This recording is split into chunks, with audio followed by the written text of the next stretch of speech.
خاوند کی خطرناک ترین غلطی، پرفیکٹ ہسبینڈ وائف۔ ایک خطرناک غلطی خاوند یہ کرتے ہیں کہ بیوی کے سر پر ہر وقت طلاق والی تلوار لٹکائے رکھتے ہیں۔ ذرا سی کوئی بات ہوئی، میں تمہیں فیصلہ دے دوں گا، میں تمہیں گھر پہنچا دوں گا، میں تمہیں چھوڑ دوں گا، تم کیا سمجھتی ہو؟ مجھے کئی رشتے ملتے ہیں۔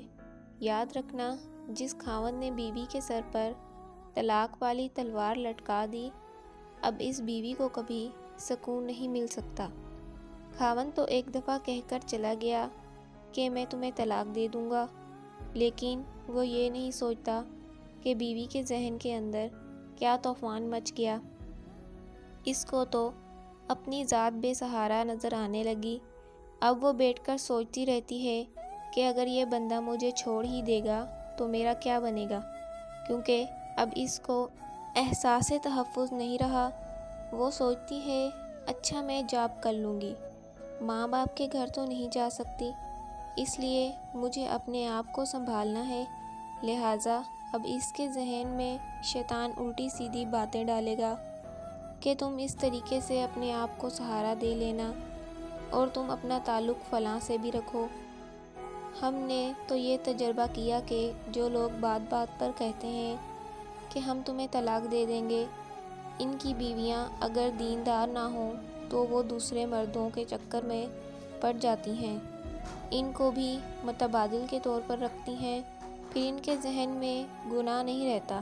شیطان ان کو سکھاتا ہے کہ یہ خاوند تو پتہ نہیں تمہیں کب چھوڑ دے، اور ماں باپ کے گھر تو جا کے تو نے بیٹھنا نہیں، لہٰذا اب کسی اور کو سٹینڈ بائی رکھنا چاہیے۔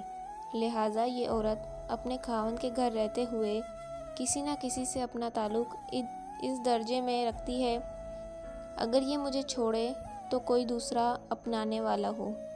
معلوم ہوا یہ کہ الفاظ دھمکی ایسی ہے کہ عورت کے لیے گناہوں کا دروازہ کھول دیتی ہے۔ خاوندوں کو عقل سے کام لینا چاہیے، اور یہ الفاظ ان کو قطعاً استعمال نہیں کرنے چاہیے۔ جب بیوی بنا کر اپنا لیا تو اب زندگی گزارنے کے سودے ہیں۔ جب تم اسے تسلی دو گے اور مطمئن کرو گے تو وہ تمہارا گھر آباد کرے گی۔ یہ کتنی بیوقوفی کی بات ہے کہ چھوٹی چھوٹی باتوں میں اس کو کہتے ہیں کہ میں تمہیں طلاق دے دوں گا، میں تمہیں گھر پہنچا آؤں گا، ہاں میں تمہیں ماں باپ کے گھر بھیج دوں گا۔ اس سے یہ ہوتا ہے کہ عورت کے ذہن میں انجانا سا خوف رہتا ہے، لہٰذا وہ خاوند کے ساتھ کبھی وفادار نہیں رہتی۔ خاوند نہیں سمجھتا کہ طلاق کا لفظ عورت کے لیے بجلی کی طرح ہوتا ہے، لہٰذا اس لفظ کو کبھی استعمال نہیں کرنا چاہیے۔